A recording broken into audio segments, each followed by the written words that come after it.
nous sommes à TP3 dans la zone portuaire de Lomé. Et ici, ça se déroule le grand business de e-waste ou bien des déchets d'équipements électriques électroniques ici. Allons à la découverte de ce business qui vraiment emploie des jeunes Togolais.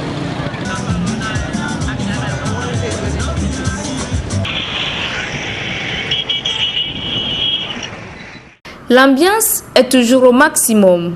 Un vrai cerveau de ce commerce, TP3, le parc officiel du port autonome de Lomé, dédié à toute importation venue d'Europe, est un véritable marché des déchets d'équipements électriques et électroniques au Togo.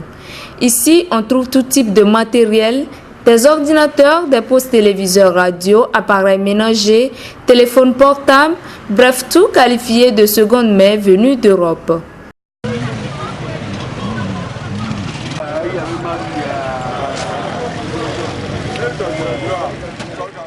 Comme toute autre activité, le business des équipements électriques et électroniques fait bien nourrir son homme. La vente et la réparation de ces matériels constituent une activité majeure qui occupe la plupart des Togolais, en particulier les jeunes de tout âge. Chez nous, Zoroba, ici, on vend des appareils électroniques. On les achète dans les packs, les venus de France. Et on les amène ici pour les revendre. Il y a les touristes, si on le teste dans le parc, si ça marche, tu vas, mais si il y a touristes, tu vas l'amener chez les réparateurs, on va les réparer. Si c'est bon, mais c'est une question de chance, hein. Si ça gâche, c'est fini, l'argent est perdu. On est ici pour faire le business. Donc, on part pour aller dans le parc. Au TP3, on achète les touristes là-bas. Donc, des fois, si on amène là, certains travaillent, certains ne travaillent pas, on amène ça chez les réparateurs. Là-bas aussi, certains travaillent et certains refusent carrément de travailler. Donc, on amène ça au marché pour voir aussi. Mais des fois, là, si les clients viennent, on dit que ça, c'est touriste. Donc si tu peux acheter là, tu vas acheter. Si tu ne veux pas acheter, tu vas partir. C'est mon papa qui m'a amené ici et puis moi je pense à il va aller au port là pour payer pour sortir pas. Il va à grand port, lui paye, amener ici, nous va vendre. Et soit il va prendre l'argent là, pour partager, il va prendre. C'est appareil avec chargeur, avec écouteur, avec ce soir, avec DVD, avec ordinateur, c'est fini, c'est tout ici. Mais si tu veux, on va faire tester. C'est comme ça. Au centre, ils sont partout ces réparateurs très sollicités par les commerçants et les ménages. Ils manipulent, réparent et remettent en état ces matériels arrivés à fin de cycle de vie. Oui, c'est des télés qui sont de seconde main, c'est des télés venues, des télés France au revoir. Mais une fois que ça vient, la partie qui n'est pas bonne dedans, si on change ça, c'est comme nouveau. Il faut, certains sont gâtés, d'autres, bon, tu vas les changer. Les santé, non. Si tu es habitué, c'est fini. Moi, je suis habitué, parce que je n'ouvre plus de faire télé par Non, je suis habitué. Ah, c'est bien. Donc, toutes ces télés, ce sont des second hand. Bien sûr. Deuxième main de l'Europe là. Oui. L'usage des matériels d'équipement électrique et électronique de seconde main est bien rentré dans les habitudes des Togolais. Partout dans les quartiers, dans les rues, des points de vente et de réparation de ces matériels abondent. Et le pays chaque jour est confronté à un sérieux problème de gestion des déchets découlant de ces matériels après leur utilisation. N'ayant aucun centre de recyclage disponible, la majorité de ces déchets finissent sur les dépotoirs à ciel ouvert dans les rues.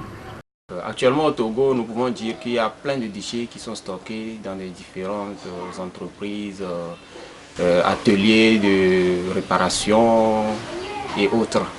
Et ces déchets-là sont souvent collectés la plupart du temps par les collecteurs de ferraille qui, après avoir soutiré les parties de valeur dont ils ont besoin, ont l'habitude de brûler le reste sur des dépotoirs. Vous êtes sans savoir que les déchets électriques et électroniques dont nous parlons contiennent des substances de valeur. Il y a le cuivre, il y a le fer, il y a l'aluminium et d'autres métaux précieux qui sont sur certaines plaquettes et autres. Bon. Et ces substances de valeur sont échangées contre de l'argent la plupart du temps. Donc du coup, beaucoup de jeunes se sont lancés dans le secteur, récupérant surtout le fer et le cuivre, qu'ils revendent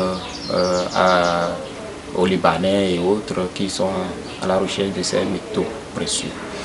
Donc la plupart de ces jeunes n'étant pas formés, ne connaissant pas les risques, s'exposent à de graves dangers parce que ces déchets dont nous parlons contiennent des substances hautement dangereuses telles que les polluants organiques persistants.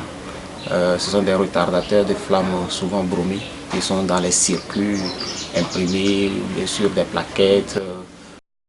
Un sérieux problème que certains ONG dénoncent et tentent de résoudre sur le terrain malgré les difficultés rencontrées.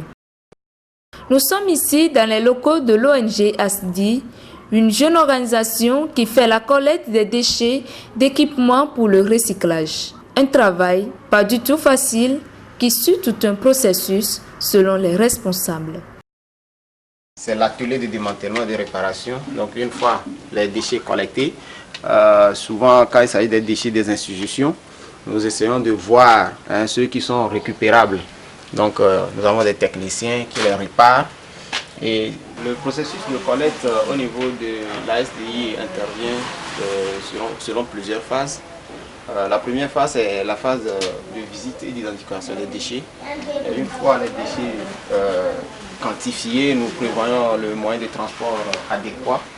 Et une fois les déchets collectés et ramenés au sein de l'atelier, nous procédons ensuite à ce que nous appelons le démantèlement. Nous dépièçons les équipements collectés et nous les disposons selon les différentes fractions. Donc ici vous avez par exemple les tubes cathodiques que nous récupérons dans les télés et les tubes cathodiques d'ordinateur. Donc ces tubes-là sont ici en attente d'être convoyés vers notre partenaire européen, le recycleur APAREC, pour être recyclés. Les plastiques qui sont ici sont récupérés des déchets que nous collectons. Il s'agit des coques plastiques que nous avons stockées ici, que nous voulons réutiliser en 2016 pour produire du courant électrique. Donc par une méthode qui ne pollue pas l'environnement qu'on appelle la pyrolyse. Donc il n'y aura seulement que des résidus qu'on appelle le biochar qui peut être utilisé comme fertilisant dans les champs. Les actions de la société civile restent toujours insuffisantes pour faire face aux problèmes de gestion des déchets d'équipements électriques et électroniques classés comme déchets dangereux par la Convention de Bâle signée et ratifiée par le Togo. Chaque jour, ces déchets qui ont un impact sérieux sur la santé et l'environnement rentrent dans le pays et abondent les marchés, exposant ainsi les populations qui les manipulent sans se protéger.